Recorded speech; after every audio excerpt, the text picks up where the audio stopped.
ملء تحستو ايته ጌታቸው ረዳ ምስ በርድ ስቶሪ ዝገበሮ ቃለ መሕተት ሒዝናልኩም ቀሪብና ኣለና። አይተ ጌታቸው ረዳ እዚ ምስ በርድ ስቶሪ ዘካየዶ ቃለ መሕተት ኣብ ዱባይ ንሕክምና ጌሹ ኣብ ዝነበረሉ እዋን እዩ። ጸብጻብ በርድስ ስቶሪ ኣማጻጽኣን ፖለቲካውን ታሪኻት ትግራይ ብምትንታን እዩ ዝጅምር። ትግራይ ክልል ኣብ ሰሜን ኢትዮጵያ ትርከብ ኣኽራናዊት ክልል ኮይና ዓሚቕ ታሪኻዊ ባህላውን ቀጠባውን ጂኦፖለቲካውን ትርጉም ዘለዋ ክልል እያ ብምባል ዝጀመረ ትንተና በርድስ ስቶሪ ሓይልታት ኢትዮጵያ 1896 ኣብ ልዕሊ ሰራዊት መግዛእቲ ጣልያን ዝሰዓሩላ ታሪኽ ኣብ ዓውዲ ውግእ ዓድዋ እውን ኣብ ትግራይ ከም ትርከብ ይገልጽ። ክልል ትግራይ ኣብ ሰሜናዊ ሸነኽ ኢትዮጵያ ዝትርከብ ኮይና ምስ ኤርትራን ሱዳንን ትዳወብ ልዑል ስትራቴጂካዊ ክልል ብምዃና ድማ ኣብቲ ዝተሓላለኸ ጂኦፖለቲካዊ መልክዕ ቀርኒ ኣፍሪካ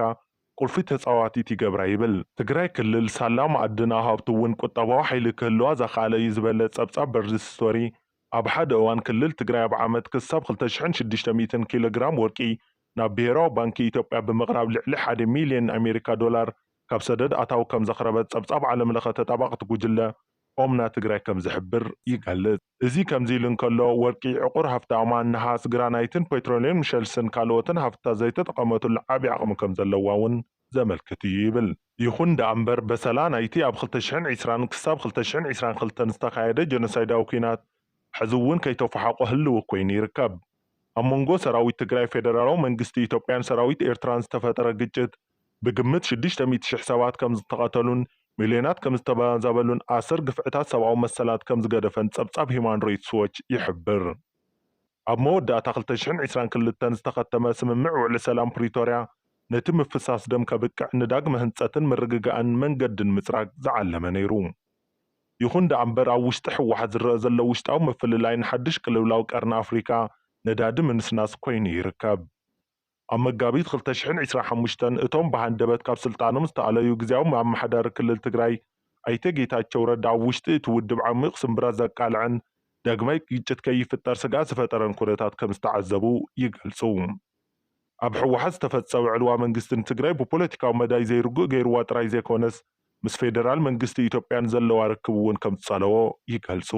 ዋላ እኳ ብዙሓት ኣካላት ኣይተ ጌታቸው ረዳ ካብ ፕሬዝደንት ጊዜያዊ ምምሕዳር ትግራይ ከም ዝተኣለዩን ተገለጹ። ኣይተ ጌታቸው ረዳ ግን ክሳብ ሕጂ ብቴክኒካዊ መዳይ ፕሬዝደንት ጊዜያዊ ምምሕዳር ትግራይ ምዃኖም ይምግቱ። ወግዓዊ ሰነዳት ምፍራምን ካብ ወፃኢ ሃገራት ዝመጽእ ምምሕዳራዊ ጉዳያት ምክትታልን ይቕጽሉ ከም ዘለዉ እውን ይዛረቡ። ኣብ ቀረባ እዋን ናብ ኢትዮጵያ ክምለሱ እውን ትልቢ ከም ዘለዎምን ናብ ትግራይ ምምላስ ግን ብውልቃዊ ድሕንነቶም ዓሚቕ ሽክፍታ ከም ዘለዎም እውን ይገልጹ። ሰራሕተኛን ጋዜጠኛን በርድስ ስቶሪ ዝኾነ ጂም ስቴንማን ምስ ጌታቸው ረዳ ሕክምናዊ ኣገልግሎት ክገብርሉ ኣብ ዝጸንሑ ኣብ ዱባይ ረኺቡ ቃለ ምሕተት ገይሩሎም። ኣብዚ ፍሉይ ቃለ ምሕተት ኣይተ ጌታቸው ረዳ ካብ ስልጣኑ ዝተኣለየሉ ኩነታት ኣብ ውሽጢ ሕወሓት ዝካየድ ዘሎ ውሽጣዊ ናይ ስልጣን ግጥም ከምኡ እውን ንምንታይ ምትኽኻእ ስልጣን ኣብ ጊዜያዊ ምምሕዳር ትግራይ ተኣፋፍ ዛዕባ ኮይኑ ይቕጽል ኣሎ ዝብሉ ጉዳያት ሂቡ መብርሂ ሂቡ። ኣብዚ ዝሓለፉ ሰሙናት ኣብ ትግራይ ንዝተፈጸመ ሃዋህው ብኸመይ ትገልጾ ብምባል ንዝተሓተቶ ሕቶ ዝሓለፉ 2 ዓመታት ሮለር ኮስተር እየን ነይረን። ተስፋይ ስምምዕ ፕሪቶርያ ነቲ ሕሉፍ ኩነታት ኣትሪፉ ኣብ ምሕዋይ ዳግመ ህንጸት ምምላስ ተመዛበልቲ ትኩረት ክገብርን ካልኦትን ስራሕትን ብመሰረት ውዕሊ ሰላም ፕሪቶርያ ክፍጸሙ እዩ ነይሩ። በቲ ኩነታት ሕድሕድ ዝወረደ ዕንወት ኣዝዩ ዓብዪ ስለ ዝኾነ ከም ትምህርትን ክንክን ጥዕናን ዝኣመሰሉ ማሕበራዊ ኣገልግሎታት ናብ ንቡር ንምምላስ ዝዓለመ እዩ ነይሩ። እቲ ዝሕዝን ግን ኣብ ውሽጢ መሪሕነት ሕወሓት ብዝተፈጠረ ባእሲ ብዙሕ ግዜ ብባዶ እዩ ባኺኑ ኢሉ ወሲኹ ድማ ንዝቐጸለ ስቓይ ህዝቢ ትግራይ ተሓታቲ ውድበይ ሕወሓት ስለ ዝኾነ ድማ ብጣዕሚ እየ ዝሕዝን ክብል ገሊጹ። ዕድመ ፕሬዝደንት ጊዜያዊ ምምሕዳር ትግራይ ኮይንካ ዝነበረካ ግዜ ከም ዘብቅዐ መዓዝ ፈሊጥካ ተባሂሉ ንዝተሓተቶ ሕቶ ድማ ካብ ፈለማ ምትሕብባር ዘይከኣል እንተኾይኑ ከቢድ ክኸውን ከም ዝኽእል ይፈልጥ እየ ነይረ። ከም ሓደ ኣብ መንጎ 5 መራሕቲ ውድብ ሕወሓት ኣካል ናይ ትዕጥቃዊ ቃልሲ ባህሊ ዝነበሮም መራሕቲ ኣይነበርኩን። ድሕሪ ደጊም ሕወሓት ስልጣን ብሒቱ ክሕዝ ከም ዘይኽእል መሳርሕተይ ክቕበሉ ተስፋ ገይረ ነይረ። ነገር ግን እዚ ዘይኮነ ተሪፉ እዞም ላዕለዎት ኣመራርሓ ውድብ ሕወሓት ንውዕሊ ሰላም ፕሪቶርያን ጊዜያዊ ምምሕዳር ትግራይን ጅሆ ብምሓዝ ኣብ ዝሓለፉ 8-9 ወርሒ ንዝኾነ ኣብ ሕቶ ዘእትዎም ሰብ ንጎኒ ብምግዳፍ ቁፅፅሮምን ስልሒቶምን ኣብ ምድልዳል ስልጣን ጥራይ ከም ዘተኮሩ ንጹር ነይሩ ኢሉ ምስ ፌደራል መንግስቲ ብምስራሐይ ጥራይ ከሓዲ ዝብል ታርጋ ለጢፎምለይ እዚ ድማ ኣካል ናይቲ ብመሰረት ሕጊ መንግስቲ ኢትዮጵያ ዝቆመ ጊዜያዊ ምምሕዳር ትግራይ መራሒ ምኾነይ ዝነበረኒ ተራእዩ ነይሩ። እቲ ዘገርም ግን እቶም ኣብ ኣዲስ ኣበባ ኣዝዩ ዝሕትሉ ኢሎም ዝወቕስን ውልቀ ሰባት ብሕቡእ ምስ መንግስቲ ፌደራል ይራኸቡ ነይሮም። እቲ ሓቀኛ ጉዳይ ግን ካብኣታቶም ትእዛዝ ምውሳድ ምእባየ እዩ። ንኣማራፂ ድምፅታት ሓሳባትን በረይ ክፍትዩ ነይሩ። ሓላፍነት ክወስድን ሓድሽ ፖለቲካዊ ክውንነት ክቕበልን ፈቓደኛ ነይረ ንሳቶም ግን ኣብቲ ናይ ቀደም መንገዲ ተጣቢቖም ምስራሕ ከሊኦም ንክብል ገሊጹ ስልጣን ምእላይኻ ንውዕሊ ሰላም ፕሪቶርያ ሙሉእ ብሙሉእ ኣብ ግብሪ ብዘይመውዓሊ እዩ ኢልካ ዶ ትወቅስ ተባሂሉ ዝቐረበሉ ሕቶ ድማ እቲ መልሲ ካብኡ ንላዕሊ እዩ ንገላ ኣብ ውሽጢ መሪሕነት ሕወሓት ዝርከቡ ኣካላት እቲ ስምምዕ ሰላም ምፍራሙ ምቹእ ኮይኑ ኣይፈልጥን እዚ ድማ ብሓባር ምስራሕን ኣተገባብራ ንቅድሚት ንምስጓምን ከም ዘይከኣል ገይርዎ እዩ ኢሉ ርኡይ ክፋል ናይቲ ላዕለዎት ኣመራርሓ እቶም ኣብ እዋን ኩናት ሓላፍነት ዝነበሮም ፕሪቶርያ ንሕወሓት ኣብ ስልጣን ዝነበሮ ብሓታይነት ከም ዝገፈፈ ኮይኑ እዩ ተሰሚዕዎም ኢሉ ዋላ እኳ እቲ ዝነበረ ኩናት ዕንወት እንተፈጠረ መብዛሕትአን ደቂ ኣንስትዮን ህፃናትን ዝበዝሖ ማይት ኣሽሓት ሂወት እንተጠፍአ ንገለ መሪሕነት ሕወሓት ካብ መጻኢ ትግራይ ሙሓስ ንላዕሊ ስልጣን ምዕቃብ እዩ ዘገድሶም ክብል እውን ገሊጹ እቲ ኣብ መንጎ ሕወሓት ዘሎ ኣፈላላይ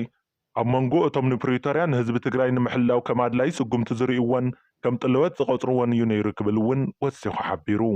እቲ ካብ ስልጣን ዘውረደኩም ውድብ ሕወሓት ካብ ናይ ተራ ተጋሩ ረብሓ ንላዕሊ ረብሓ ፌደራል መንግስቲ ቀዳምነት ይብኩም ኢሉ ይኸሰኩም እዩ ነዚ ብኸመይ ትሪኦ ተባሂሉ ዝተሓተቶ ሕቶ ድማ እዚ ምስልይነት እዩ ከም በዓል ኣብ ወንበር ውድብ ሕወሓት ዝኾኑ ደብረጽዮን ገብረ ሚካኤል ምስ ቀዳማይ ሚኒስተር ከምዚ ከማይ ተረጋጋሚ ተራኺቦም እዮም ነገር ግን ንዓይ ምስ ፌደራል መንግስቲ ብምሽራኽ ክሕደት ፈፂሙ ኢሎም ይኸሱኒ እዚ ብዛዕባ ቅንዕና ዘይብሎም ምዃኖም ብዙሕ ይምስክር እዩ ኢሉ እዞም መዋዳርትኻ ዝኾኑ ፍንጫል ሕወሓት ዝደልይዎ ክልላዊ መሪሕነት ብሓቂ ምስ ሓይሊ ፌደራል መንግስቲ ዝስማዕማዕ ድዩ ተባሂሉ ዝተሓተቶ ሕቶ ድማ ካብ 1991 ክሳብ 2019 ሕወሓት ኣብ ፌደራል መንግስቲ ኣብ ዝነበረሉ እዋን ኣካል መሪሕነት ሕወሓት እየ ነይረ ዋላ እኳ ደንጎ ተተፀንበርኩ ሕወሓት ኣብ ፌደራል መንግስቲ ዝነበሮ እምነት ኩሉ ግዜ ምስ ናይ ገዛእ ርእሱ ዓብላልነት ኣብ ኣዲስ ኣበባ ዝተኣሳሰረ እዩ ነይሩ ኢሉ ነቲ ማእኸል ስልጣን ክሳብ ዝተቆፃፀርዎ ንክልላት ክእዝዙ ይኽእሉ ነይሮም ሓንሳብ እቲ ስልጣን ምስኣኑ ግን ከምቲ ካልኦት ሕወሓት ኣብ ስልጣን ኣብ ዝነበረሉ እዋን ዝነበሮም ቃልሲ ኣጋጢሞም ፀኒሑ ብዙሓት ኣብቲ መሪሕነት ዘለዎ ኣካላት ክሳብ ሕጂ ኣዲስ ኣበባ ዘሎ ሓይሊ ዝቆፃፀርዎ ብምምሳል ብምትላል ይንቀሳቐሱ ምስ ኣብ መሬት ዘሎ ክውንነት ርክብ የብሎምን ነገራት ብከምዚ ብልሽውና እንተቐፂሎም ድማ ዋላ እውን ናይ ምግንፃል ምንቅስቃስ ምምራሕ እውን ኣይከኣልን ኢሎም ከምዚ ዓይነት ኣካይዳ ትድግፉ ዲኹም ሕጂ ቀዳምነት ክወሃቦ ዝግብኦ እንታይ እዩ ተባሂሎም ዝተሓተትዎ ሕቶ ድማ ናይ ምግንፃል ምንቅስቃስ ደፊኡ እንተመፂኡ ክትዓግቶ ዘይትኽእል ኣማራፂ ዝኸውን ኣነ ግን ኣብ ክውንነት እየ ዝኣምን ንትግራይ ዝኸውን ነገር ስለ ዝደለኹ ጥራይ ክኸውን እዩ ማለት ኣይኮነን ክብል ምላሽ ሂቡ እቲ ካብ ስልጣን ዘውረደኒ ውድብ እውን ምርጫ ክግበር ኣይፅውዕን ወይ እውን ምምላስ ተመዛበልቲ ከመይ ቀዳምነት ክወሃቦ ኣለዎ ዝብል ምላሽ ኣይሃበን ምኽንያቱ ትኩረቶም ኣብ ምሓዝ ዳግመ ስልጣን ጥራሕ እምበር ኣብ ፅቡቕ መጻኢ ህዝቢ ትግራይ ኣይኮነን ክብል እውን መልሲ ሂቡ ብዶክተር ደብረጽዮን ገብረ ሚካኤል ዝምራሕ ፍንጫል ሕወሓት ብሕቡእ ምስ መንግስቲ ኤርትራ ርክብ ይገብር እዩ ዝብል ክትኸስስ ትስማዕ ኢኻ ነዚ እንታይ መርትዖ ኣለካ ተባሂሉ እውን ሕቶ ቀሪብሉ ነይሩ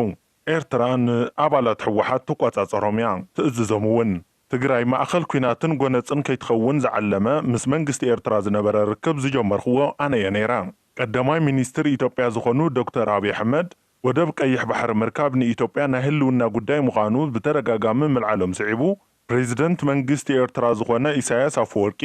ቀዳማይ ሚኒስትር ኢትዮጵያ ዝኾኑ ዶክተር አብይ አሕመድ ሓይልታት ትግራይ ዕጥቆም ንክፈትሑ ዘይደፍአሉ ዘሎ ንሶም ብምጥቃም ንዓይ ክወረኒ ይሓስብ ስለ ዘሎ እዩ ዝብል ድምዳመ ሒዙ በዚ ምክንያት ንመንግስቲ ኤርትራ ኣህና ናይ ማንም መሳርሒ ኩናት ክንኸውን ከም ዘይንደሊ ካረጋግፀሉ ኣድላይ ነይሩ ነገር ግን መንግስቲ ኤርትራ እውን ናይ ባዕሉ ሓድሽ ኣጀንዳ ሒዙ መፂኡ ሓይልታት ትግራይ ብምጥቃም ንመንግስቲ ፌደራል ካዳኽም ሓቂኑ እዚ ድማ ንመጻኢ ትግራይ ዘጸልምትን ጎዳኣን ዝኾነ ተግባር ስለ ዝኾነ ምንም ተቐባልነት የብሉን ክብል መልሲ ሂቡ ንባህሪ ርክብ መንግስቲ ኢትዮጵያ ምስ መንግስቲ ኤርትራ ሎሚ ከመይ ትሪኦ ተባሂሉ ንዝቐረበሉ ሕቶ ድማ ኣብ 2018 ብኣቆፃፅራ ፈረንጂ ናይ ሰላም ምግባር ኣብ ዝተኣወጀሉ እዋን እውን እንተኾነ ንነዊሕ እዋን ከም ዝጸንሕ ተጠራጢረ ነይረ እየ ድሕሪ ምባል ኢሳያስ ንኣብይ ከም ሓደ ክቋፃፀሮ ዝኽእል ህርፋን ዘለዎ ግን ድማ ብቐሊሉ ዝፅሎ መርሓ ገይሩ ክሪኦ ከሎ ኣብይ ድማ ምስ ኤርትራ ዘለዎ ጥብቕ ርክብ ንዕላማታቱ ከም ዝግልገለሉ ይኣምን ነይሩ ኢሉ ከምቲ ዝጠርጠርኽዎ እውን ነገራት ከይጸንሑ ፈሽሎም እዮም ኢሉ ውዕሊ ሰላም ስምምዕ ፕሪቶርያ ንኤርትራ ከም ፈራሚት ሃገር ኣያጠቓልላን ንፌደራላዊት መንግስቲ ኢትዮጵያ ንምድጋፍ ዝተዋግኡ ሰራዊታ ድማ ካብ ትግራይ ሙሉእ ብሙሉእ ኣይወፁን እዚ ነቲ ውዕሊ ሰላም ፕሪቶርያ ጸሊይዎ ኢልካ ዶ ተኣምን ተባሂሉ ንዝቐረበሉ ሕቶ ድማ ናይዚ ሓላፍነት መንግስቲ ኢትዮጵያ ይስከም ፕሪቶርያ ካብ ኢትዮጵያ ዘይኮነ ሓይልታት ክወፁ ይጠልብ እኳ እንተነበረ ነዚ ምትግባር ግን ናይ ስራሕ ዘይኮነስ ናይ ፌደራል መንግስቲ ኢትዮጵያ ነይሩ ህላወ ሰራዊት ኤርትራ ኣብ ትግራይ እውን ነቲ ውዕሊ ሰላም ፕሪቶርያ ዓብይ ጽልዋ ኣሕዲሩሉ እዩ ክብል ምላሽ ሂቡ ኣብ መወዳእታ እቲ ቃለ መሕትት ንትግራይ ትምነየላ ዓብይ ነገር እንታይ እዩ ተባሂሉ ንዝቐረበሉ ሕቶ